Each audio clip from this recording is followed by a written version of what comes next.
help families who have kids with extra needs find resources and connect them to each other.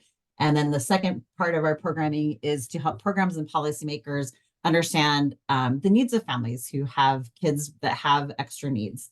So again, I'd like to welcome everyone tonight. This is our program that's called Partnering Our Programs, and it's a meeting series that allows individuals with disabilities, their families, and case managers, and anybody who wants to come to learn directly from the people who are involved in the programs. And we have two people here tonight who have great skills in the two topics we're going to cover.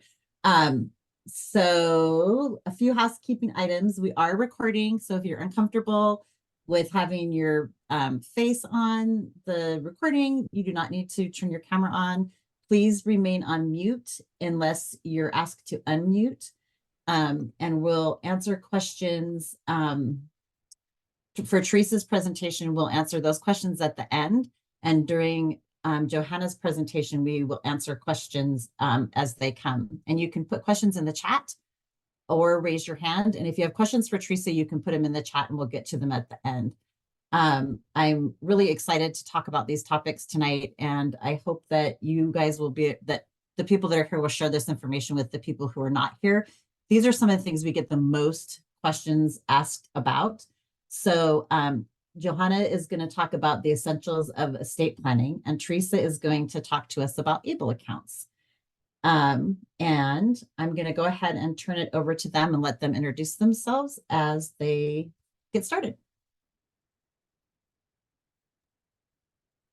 All right, I'm Johanna Pickel. I am an attorney in Kalispell. I am a former special education teacher, so I started out my career there, and then I went into law school and did lots of things like join the military, but circled back and received my LLM in estate planning and elder law.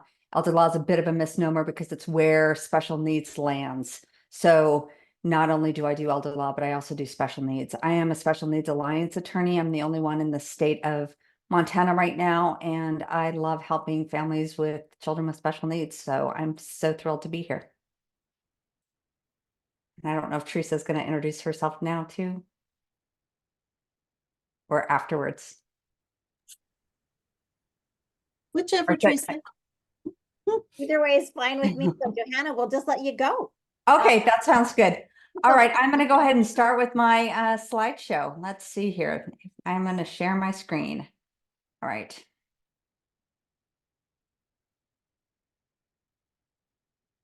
Okay, and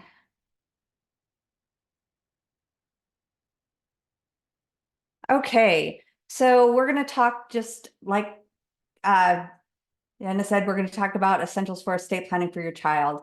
So I'm going to talk about the beginning to the end and a little bit about what I see as critical.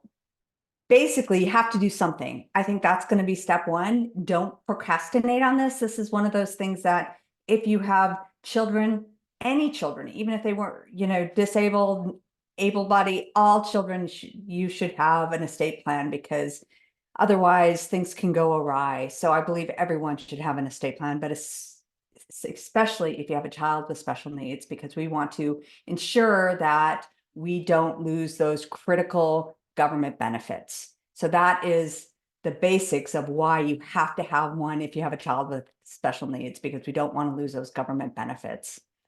Johanna, we're seeing your screen. So we've got the slide and the next slide up. So I think maybe when you chose to share screen, you ended up, and it's fine, but we can just see what the next slide is off to the side. Okay, I think I can fix that. Hold on. Like I said, it's just the information's there. We're getting the information. So yeah, let me see if I can share the full screen. There. Perfect. All right, good. Okay. So there's two types of special needs trusts, a first party and a third party special needs trust. I always tell people they couldn't have made it more confusing when they wrote the statutes. They named so many things almost exactly the same. They named the first party, the third party trust, and Medicare, Medicaid. It's all very SSI, SSDI. I don't know if they couldn't have made it more confusing. But when you have a child with special needs, you should consider doing both. But let's talk about both of them. First party special needs trust is a child's own money. We have an ABLE account too, so we're going to talk about that. I know Teresa's going to talk about that. So the need for first party special needs trust isn't as critical as it used to be, but that's when someone makes too much money, they can lose their benefits. And so you have to land it somewhere. You can land it in a first party trust. You can land it in an ABLE account. Sometimes where a first party trust is going to be important is when there's too much money for an ABLE account. Key for first party special needs trust is it is the child's own money, child with disability or person with disability, it's their money. Because of that, it has to have a payback provision. What that means is any money that lands in there eventually goes back to the state to pay back any funds that were used for Medicaid.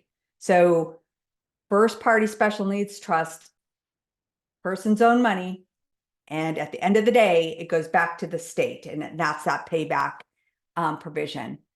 The third party special needs trust is created by anyone other than the individual.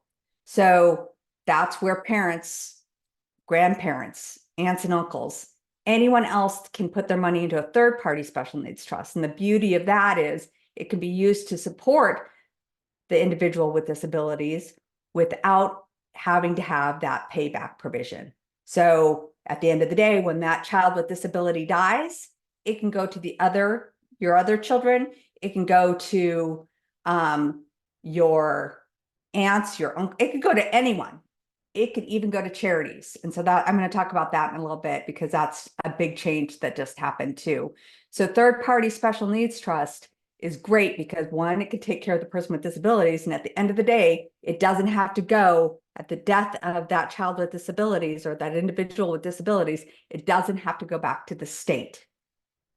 It can go to anyone you want. So that is the really great thing about a third party special needs trust. No payback requirement. All right, so let's talk about, see, the requirements. Let's talk about first party special needs trust first. So first party special needs trust has some limitations. There's requirements for setting one up. One, you have to be under 65 to set one up. If you're 66 or older, you're kind of out of luck. You're going to have to look at a different, you're basically going to have to spend the money down. It used to be we could do other things. We used to be able to do pooled trust.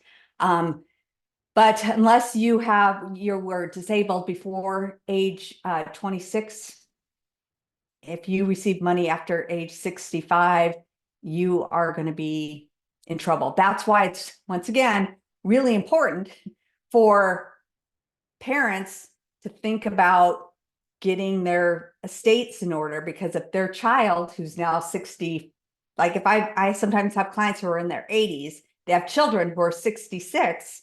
If they die and their child is on Medicaid, they're going to lose their benefits if it goes directly to them. And there's no out. There's no first party special needs trust that we can fall back on, because first party special needs trust, you have to be under 65. It can be set up by an individual, a parent, a grandparent, or a legal guardian or court.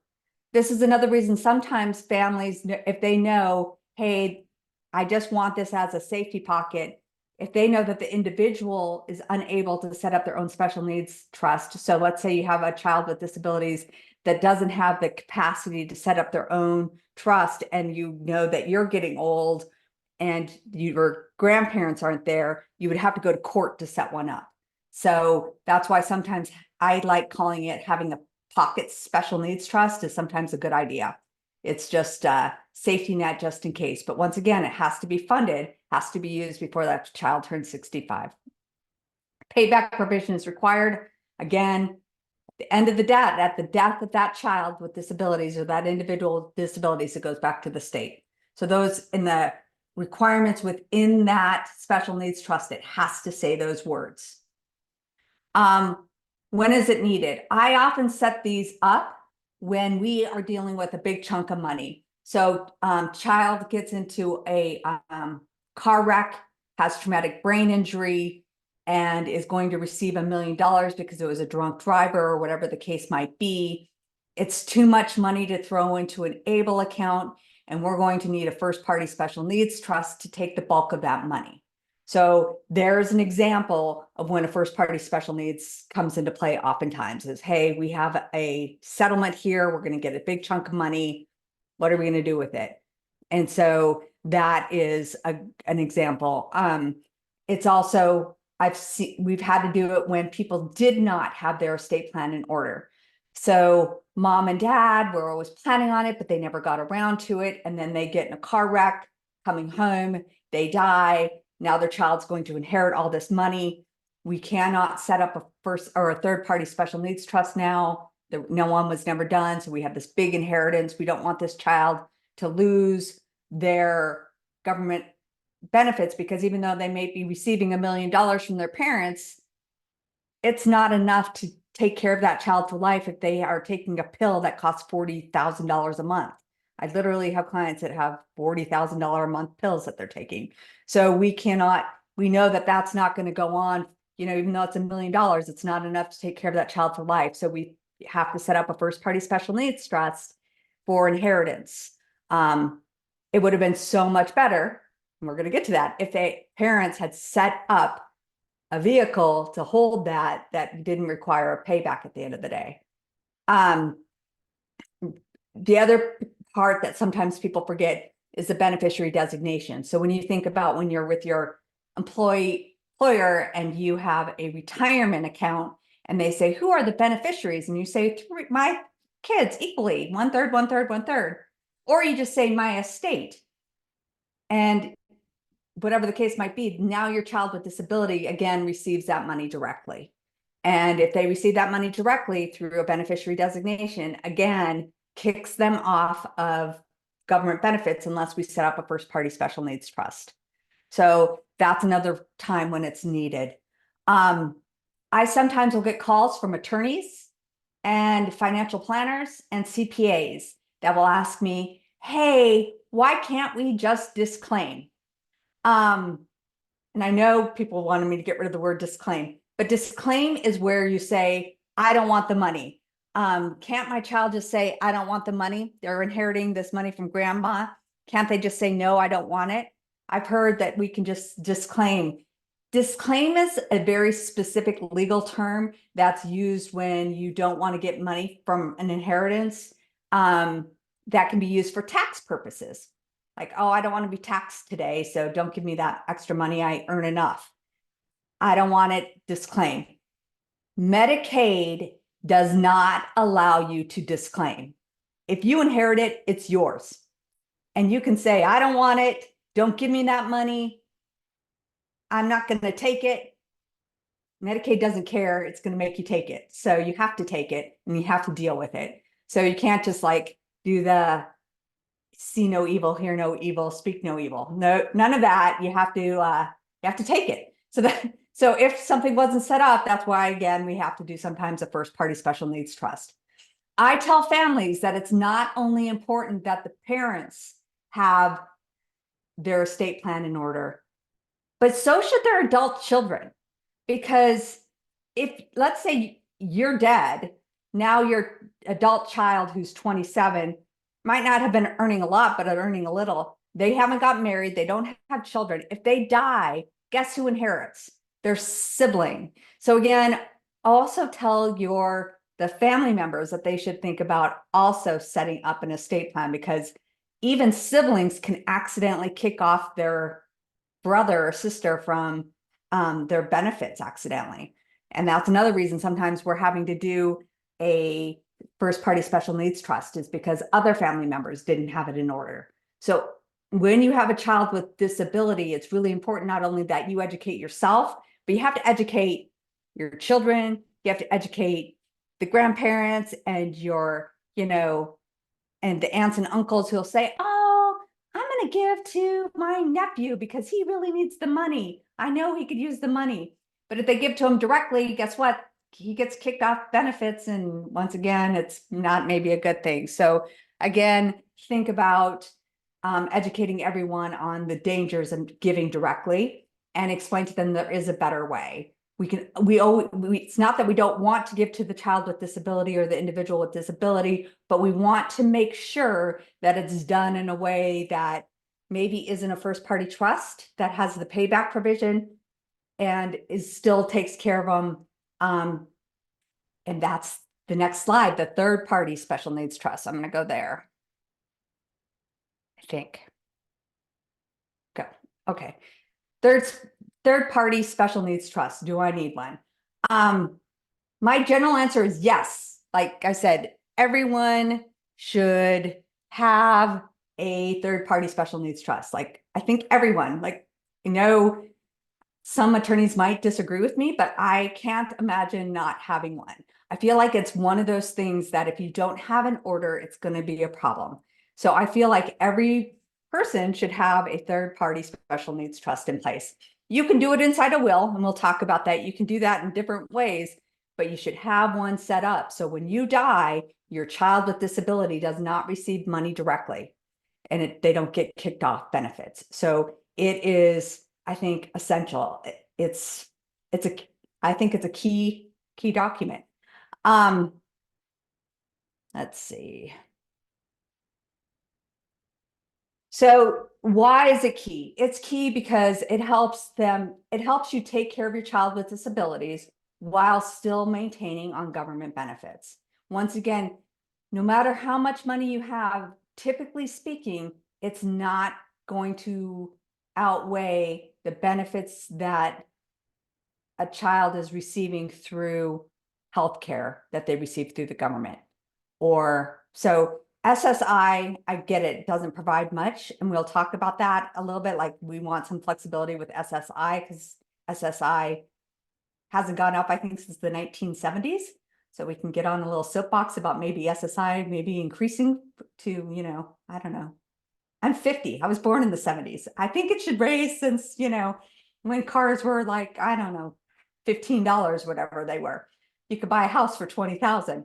So anyway, but SSI hasn't been raised. But the thing that we don't want to lose SSI is because if you lose SSI, you lose your Medicaid. And if you lose Medicaid, that's a huge deal, as many of you know, because your child, if they have a disability when they're a child, it's only going to get likely more complicated as they age. It's not going to get better. So when they hit 50 or 60 or 70, they're going to likely need more care, not less care. And we want to make sure that they're covered by government benefits if that's available. So having a special needs trust provides the extras. And what I mean by that is we can make sure that they can inherit, but they don't lose their government benefits. The nice thing about a third-party trust is you can write in a lot more flexibility than you can with a first-party trust. So I love having that flexibility. I love being able to have conversations with the whole team. And that's what I love doing too, is talking to the benefits person, as well as the financial advisor, as well as the caregivers, and saying, okay, here's our money. Here's how we're going to invest it. We know that this is the projected life expectancy, and we can talk about all of that and try to use that money that they inherit in the best way possible. And that's what a third-party trust allows. At the end of the day, though, it can go to your other children. So that's the beauty too. So if you have 3 children, you have a child with disability, when that child dies, it can go to their children if they have children, or it can go to their siblings, your other children. You get to pick who it goes to. It doesn't have to go back to the state. So it is a great vehicle. I'm going to talk briefly about the Secure Act because I don't want to get too in the weeds, but I think it's important to know that there has been a change if you have a retirement account. Retirement accounts are the biggest pitfalls that anyone can make with their estate plan. So if you have a retirement account, and you're not careful, it is like a time bomb ready to go off. Just last year, though, my organization, actually, Special Needs Alliance, changed the law. So I'm super proud of them. It wasn't me, it was other people much smarter than me that fought for this, but they changed that Secure 2.0 allows for charities. So even in your third-party trust, if you want to give to the ARC or give to Rural Institute or give to any nonprofit, you can give to a nonprofit if you want to. So that's you can give to I love dogs, I love cats, whatever you love at the end of the day. So if your child with disability, when they die, you could say, when they die, I want it to go to their children. If they don't have children, I want it to go to my children. But if my children are all dead too, then I want it to go to St. Jude, or I want it to go to, I love horses, wherever you want. A charity can be named as long as it's a real charity. So that is a law that just changed. It used to be if you had a charity, retirement accounts wouldn't be considered see-through, and there was penalties for that. Now the penalties have gone away, which is great. The other great thing about a third-party special needs trust is all family members can point to it. So what I mean by that is you can set one up and then you can tell your family members, hey, grandma, hey, auntie, hey, sibling, whatever, I want you to do a will. And in your will, if you're planning on giving to little Johnny, don't give to little Johnny directly, give to the trust, give to the supplemental needs trust for Johnny.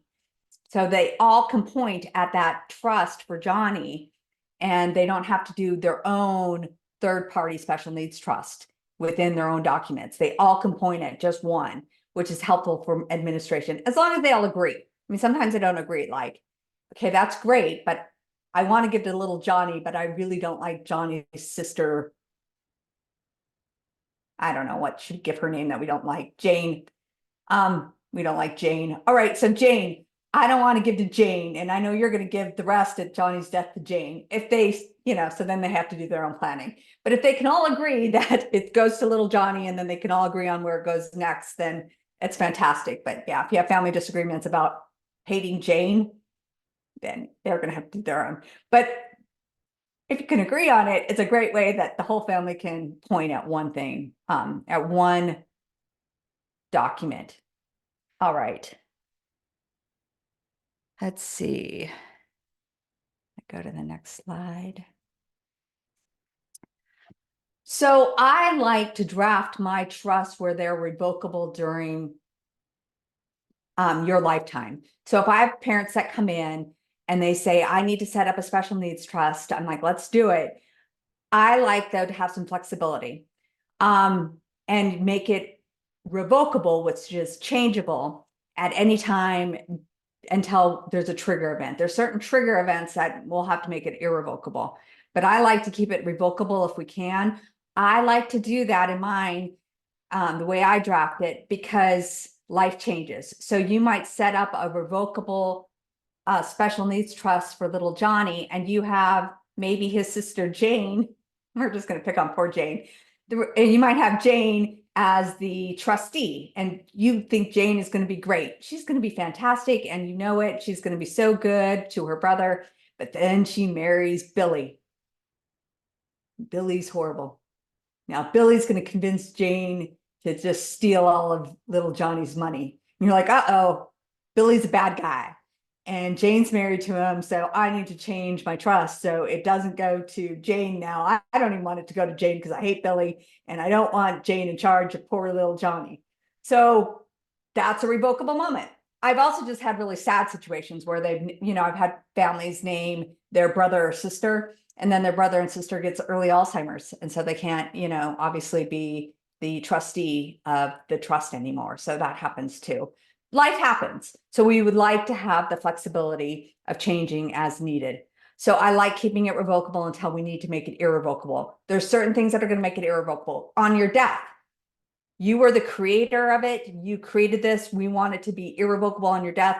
So when Jane does take control, she can't make changes. It's like, no, you have to take care of Johnny, and then it goes to you and your brother I don't know, Joe. And you can't change that because I know Jane hates Joe. Doesn't matter. She has to follow the trust. She is now in a fiduciary. I'm going to use legalese again, but she has a legal responsibility to follow your orders. It's like you set the orders and your kids have to follow those orders on the trust. It makes it irrevocable, non-changeable. So that is the, so when you pass away, it becomes irrevocable. If any money from retirement accounts, it's a rule for retirement accounts that it has to be irrevocable at that point to become see-through. See-through is just a legalese, but basically for it to take in retirement account money and make it so it gets, I'm going to use all sorts of legalese, stretch out during their lifetime, it has to be irrevocable, non-changeable. So that's just a rule for retirement accounts. There's specific rules for retirement accounts. Also, if the money, I usually pick either 2,000 or 10,000.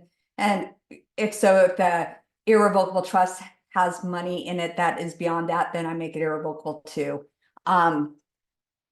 I like adding flexibility. It's one of those things that I like doing for trusts. And so I also add the provision for trust protectors. Trust protectors is a fairly new concept. It's just become part of our statutory world in the last 5 to 10 years. I can't remember the exact, but it's newer. So if you have an older trust, you might not have that. I love the trust protector.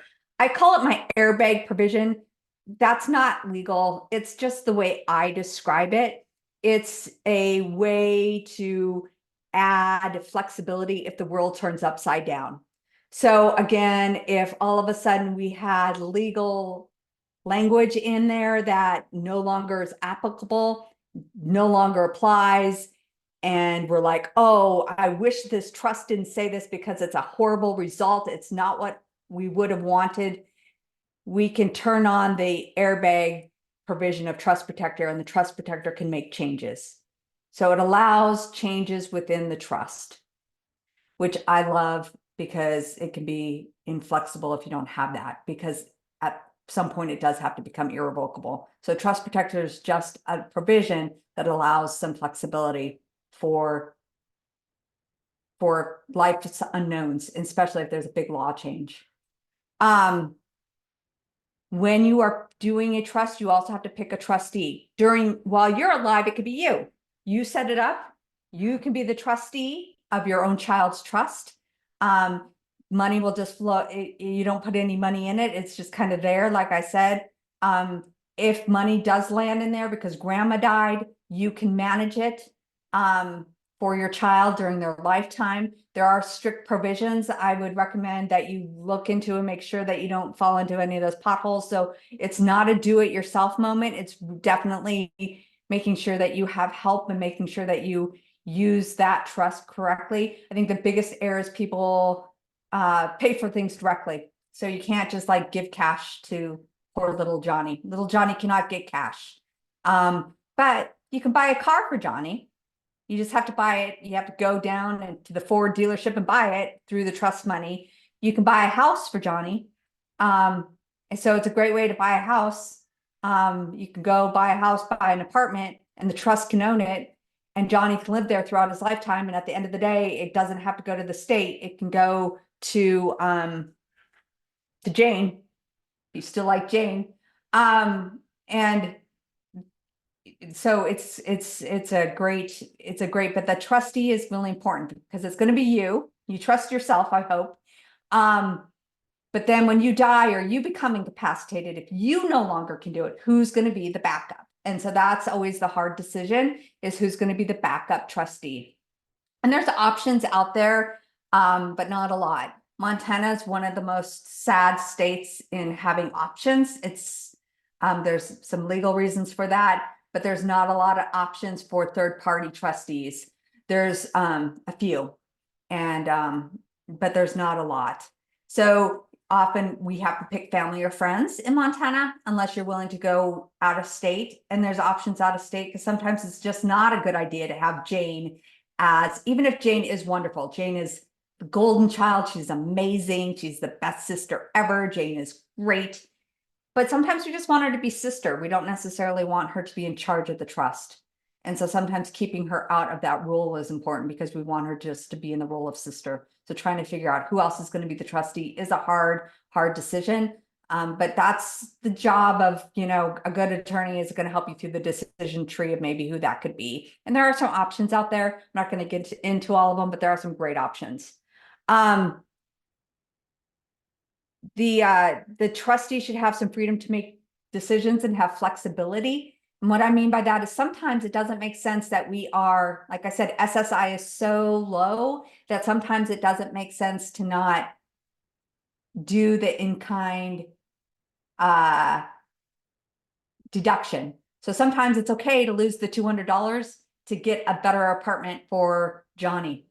So sometimes we'll say, okay, instead of getting 700, they're going to get 500, but they're going to live not in squalor. They're going to live in a much better situation. So sometimes we just have to have a trustee that's going to weigh that, look at the money that's in the trust and figure out, does that make sense? So you want the trustee to be someone that's going to be able to say, it's not black or white. It doesn't have to be like, we are not going to lose a single dime of SSI because why would I do that? Well, sometimes it makes sense to do that because we're losing $200, but we have, $1 million in this trust. Why don't we use it? So sometimes it makes sense to use it for the benefit of little Johnny. So we're not saving it all for Sister Jane.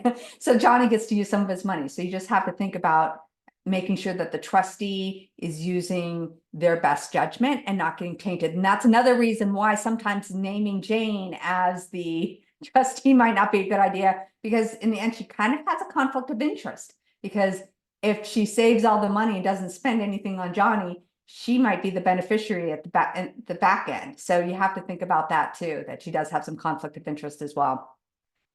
All right, so picking the right trustee is super important. I love putting in all my trusts the provision of flowing money into the ABLE account.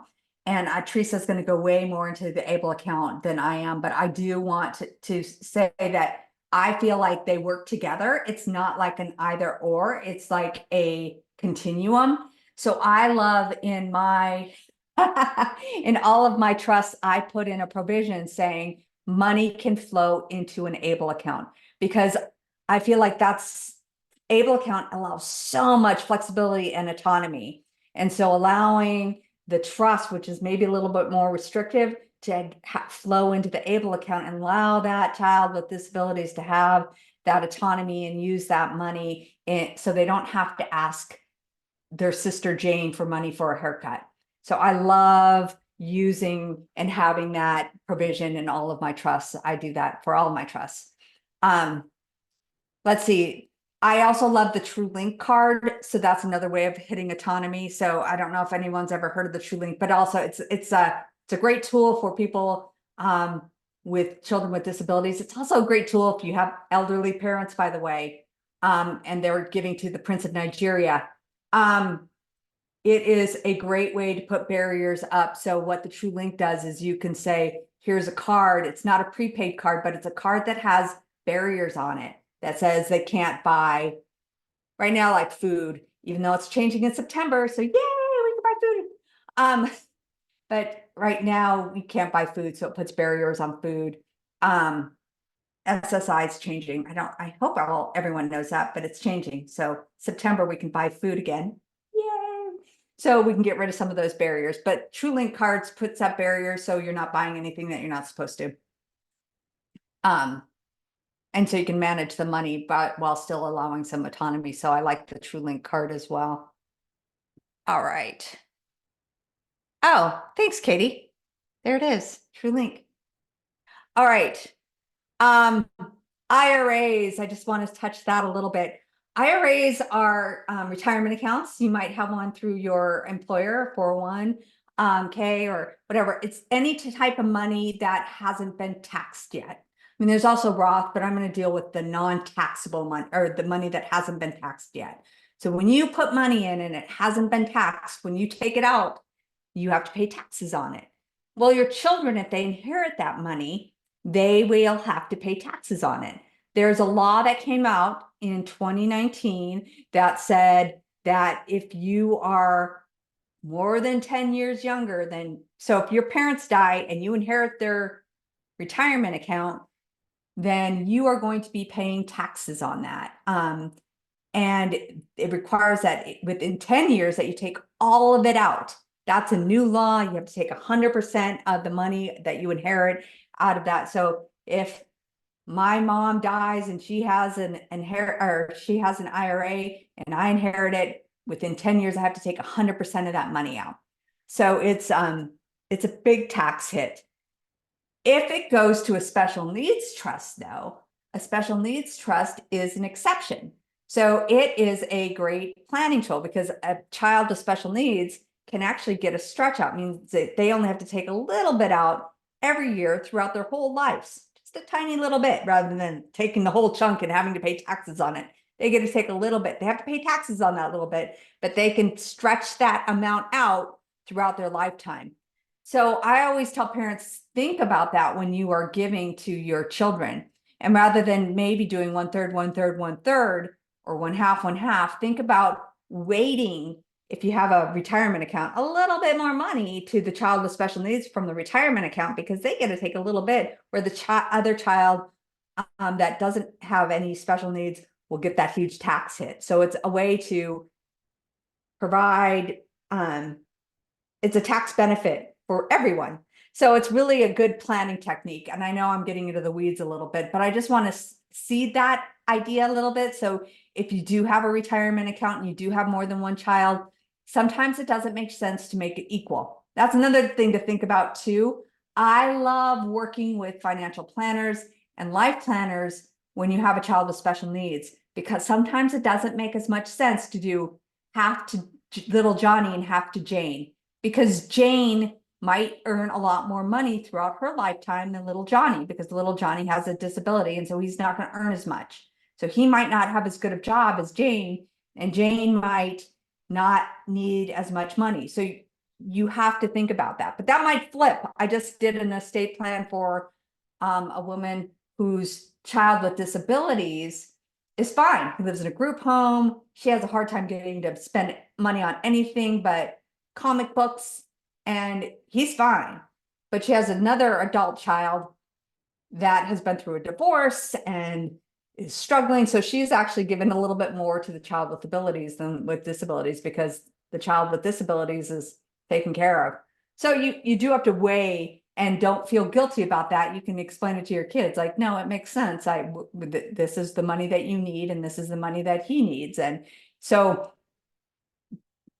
be flexible with your planning, and a good estate planning attorney will work with you and will work with your financial advisor to kind of figure out that flexibility there.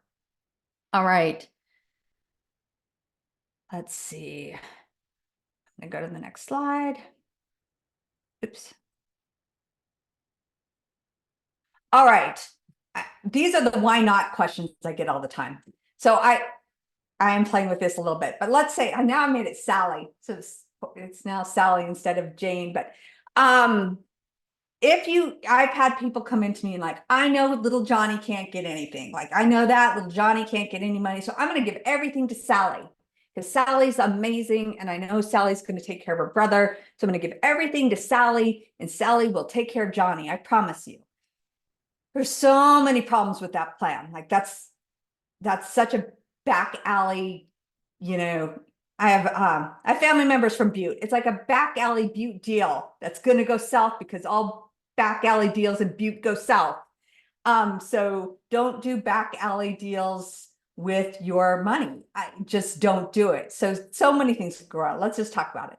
Is if you didn't properly disinherit Johnny, he's still going to get. So if you in your will didn't actually disinherit him, then he's going to still receive and get kicked off benefits. If Sally does get the money, she's golden child. She's amazing. She is taking care of little Johnny, but she runs over someone in the alleyways of Butte. I know we're just picking on Butte. Now she's going to get sued, and poor little Johnny's not going to get his money because she just lost it all because she was driving crazy in the alleys of Butte. So once again, she loses the money because of a lawsuit. So that could happen. Sally dies. Sally just, has a stroke and dies. And did she have something set up, or is now everything going to Billy? We know about Billy. Billy's not a good man. So Sally dies. Little Johnny money is now all going to Billy. and Billy's not going to take care of Johnny. So there's another issue. If Sally gets a divorce and Billy tries to take all the money, or he gets into her account and takes all the money, little Johnny again. So that's why giving to one sibling thinking that they're going to take care of the other is just a really bad idea. Like, don't do it. Just you can make Sally, I'd rather you have Sally be the trustee, then she at least has a legal obligation to follow your orders, than giving everything to Sally and having Sally do it, because you know Sally's going to do the right thing. I can't tell you how many times that doesn't work, but it doesn't work. It's a bad idea. So Johnny has an able account. Why do I need a trust? I love able accounts, so don't get me wrong. So I just put this in here because I have people ask me this question. Able account is awesome, but it's a tool in the toolkit. It should be in conjunction with the will or the trust. You can't have it alone. You need both. The able account is great, especially right now for your child and for using, and it's great for the flexibility, but it's not, it shouldn't be the only tool. One thing I don't have in here that I should is a pool trust. Let's say you're like, oh, I've worked my whole life, but it doesn't make sense that I'm going to set up a third-party trust. I only, when I die, I'm going to have about $50,000 and that's about it. And you did great by saving $50,000. Don't get me wrong. That's awesome. But you're right. $50,000, it might not make sense to have a third-party trust. We can also talk about doing a pool trust, but you should have something. So a pool trust, I should have had a slide in here about pool trust. I'm going to hit that really quickly, but pool trusts are awesome. So we do have pool trusts here in Montana. And what that does is that allows you to pool money into a third-party trust that is then managed by and can be managed by a trustee, and that manages all the money, but the money then eventually goes where you want it to too. So I love pool trusts. I should have mentioned pool trusts, so I apologize for not. My will provides a testament to inherit trust within a special needs trust. Is that enough? I like that plan just fine. I like it. Definitely, you need something. I don't like it as much. I don't like it as much because other people can't point to it. I throw in probate. I'm not so worried about probate. Probate in Montana is not that big of a deal, but if you have a properly, devised trust, you do avoid probate. You could also protect Jane. So if Jane is married to Billy and we don't want anything to go to Billy, you can not only protect little Johnny, but you can also protect, Jane. So trusts do provide protection for everyone in the family, which I like. I also like it because when it does get funded, as an attorney, I always send a copy. You have to send a copy of the special needs trust to Medicaid and to Social Security. I would rather not send Medicaid and Social Security your entire will that tells them everything. Like I'd rather have that privacy where I'm just sending them the special needs trust. One, it's easier for them to say, yeah, this complies with the law because it's a standalone. They can easily go through it versus having to parse out what part of the will is a special needs trust. So I like it better just for logistics of sending it into Medicaid or sending it into Social Security for approval. So once it's funded, you have to send it in and they have to approve it. And if it's a will, it's a little bit more difficult. Plus, if it's a will, we have to then go to the court to ask to fix it if there's changes. Whereas if it's a standalone, I have that trust protector little provision so we can make changes if we need to. I do make a note here that even if you do set up a special needs trust or a regular trust, you always should have a will that points to that special needs trust and or to that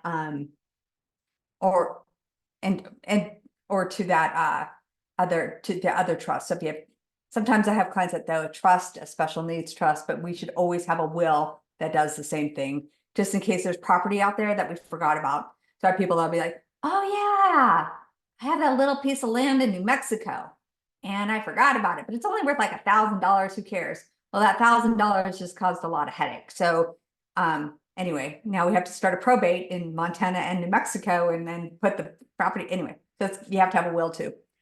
All right.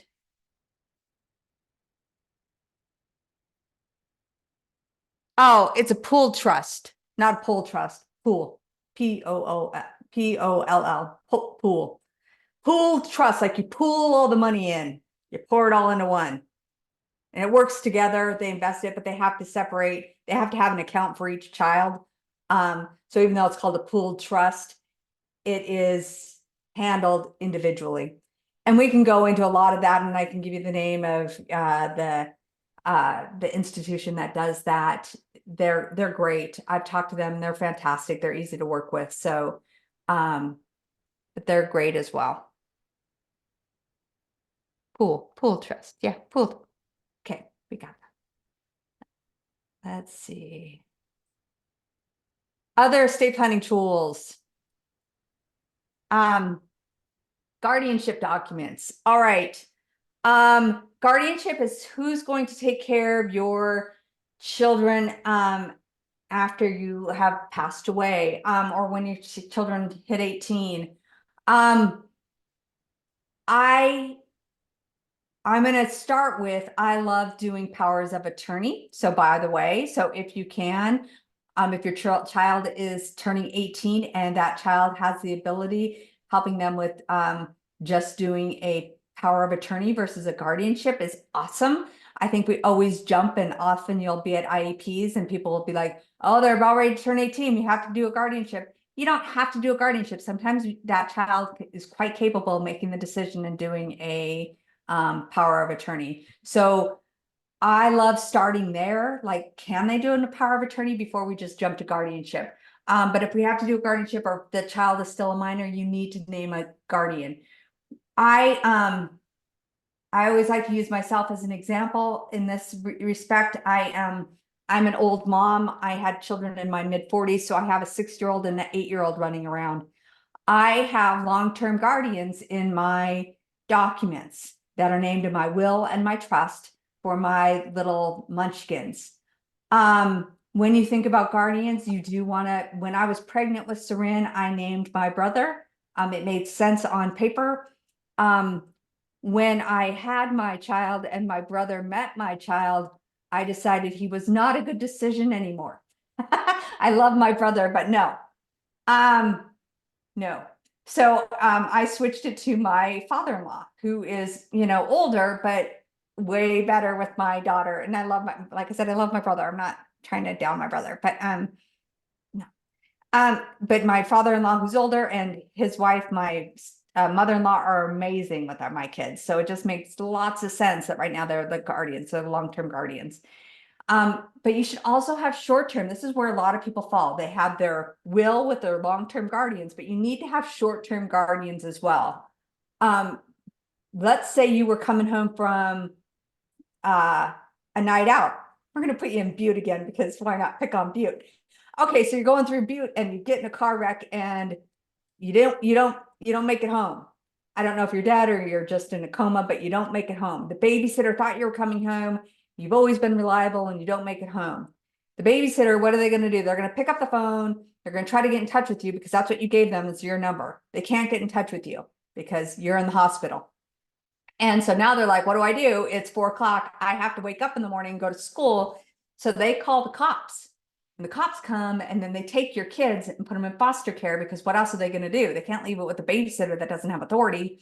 So having short-term guardianship paperwork that names your best friend that lives next door, because is super important. So that the babysitter knows, hey, can't get a hold of parents, I'm going to call neighbor next door. They have guardianship paperwork because you created a little pamphlet telling them that. And then if the cops get called, the cops will be like, well, do neighbors have authority? And the neighbors will say, sure do. Here's my legal short-term guardianship for these kids. And they don't put them in foster care, because you don't want your kids to be in foster care even for a night when they could have been just with their neighbors that they know so well. So don't forget to do short-term guardianship paperwork. I feel like that is an error that all families make. Like, you need to have long-term, but you need short-term as well. Do both. Do both. And then leave instructions for your babysitter so they know not to call the cops. Don't traumatize your poor children. All right. There we go. I'm going to move on. That's one thing, guardianship documents. Letter of intent. I think this is important for all parents, but it's especially important for parents with children with disabilities. Like, you need to describe and be your child's voice. My kid hates spaghetti. Don't give them spaghetti. Like, don't force them to eat spaghetti. Like, they hate it. Like, I'm fine with them not ever having spaghetti. You don't have to force them to eat spaghetti. Please don't. So give them their, like, and then also just give them instructions on, hey, like, in my letter of intent, I use Ireland as an example because I love Ireland. I'm fine with my kid going to Ireland. Like, cool. Like, let my kid go to Ireland if I'm not around. But no, my child should not be staying at a 5-star hotel. Like, no, they can stay at a hostel. They can stay at a hostel, and here's a couple dollars to enjoy Ireland. We're not going. So you can give letters of intent that like says, fine, we can go on vacations, but it's, they can have a car. That's great. I'd love for my child to have a car. But no, they do not get the Camaro. Like, no Camaro for you. They get the Honda Civic, right? Honda Civic's just fine. So you can say that in your letter of intent. If you want them to be involved in sports or religion or whatever, put that in your letter of intent. Like, yeah, I am a lifelong, whatever, insert your religion. I want my child to continue going to this church. Or I really don't want my child to go to this church because, it goes against all my values and beliefs. Whatever the case might be, put it in your letter of intent. My child loves dogs. I'd really like my child to be with whoever is going to support little Johnny and Fido. Like, Fido is really important to Johnny. Don't take Fido away. Like, put that in your letter of intent. Or, hey, I really want them to stay in Montana. Do not send them to New Jersey. Thank you very much. No New Jersey shipment for my children. So those can all be in your letter of intent. So I think it's really important. It also just really points out, because your will and your trust and your guardianship documents are so black and white. The letter of intent really guides them on what's in your heart. And I have people that want to put that in their trust, and I won't let them because it can ruin like the legal portion of it. But I'm like, write it though. And I put a paragraph in all of my wills and trusts that says, especially for my special needs, I say, I may leave a memorandum of intent. Please consider that when distributing money. So I include that legally by that little paragraph. And then my parents can put whatever they want for, guiding. All right. Most important is legacy is you. And I like to emphasize that. I feel like that's super important. And I feel like it's something that we all fail at. My dad died really young. He died when he wasn't much older than me. And I wish so much that he would have left like a video or a voice recording telling me his stories, because my dad was an amazing storyteller. He was from Anaconda. He was like one of those Anaconda boys. He was an amazing storyteller, and I wish I could hear him talk. And I wish I could share that with my kids who never got to meet their grandpa. So it would have been so fantastic. So think about recording yourself now. Don't wait till you're on your deathbed. Start making recordings. Start telling stories. Tell your kids, do that letter. You got them when you were pregnant. Everyone got those little things that said, write your children a note when you took birth, but no one ever does it. Like, do it. Like, write those letters, make recordings, leave a legacy that's beyond, money's cool. Don't get me wrong. We all need money, but so much more important. Wouldn't you have loved to have had your grandma's, voice and telling you about her history? Like, how cool would that be? Do that for your children, do that for your grandchildren. It's really important. So I'm going to end it on that. That's, to me, the most important legacy. Thank you so much. We do have a question, excuse me. How would all of this work out with a high conflict shared custody situation? I just saw that. Mhm. So, I mean, honestly, their courts are going to take in your viewpoint on what you want for your guardianship, and you can put down who you really don't want your child to go with, and you can put down why. And the courts will take that into consideration. what's going to win out? I mean, it's going to be, they balance, right? They try to do the best interest of the child. That is always the goal. What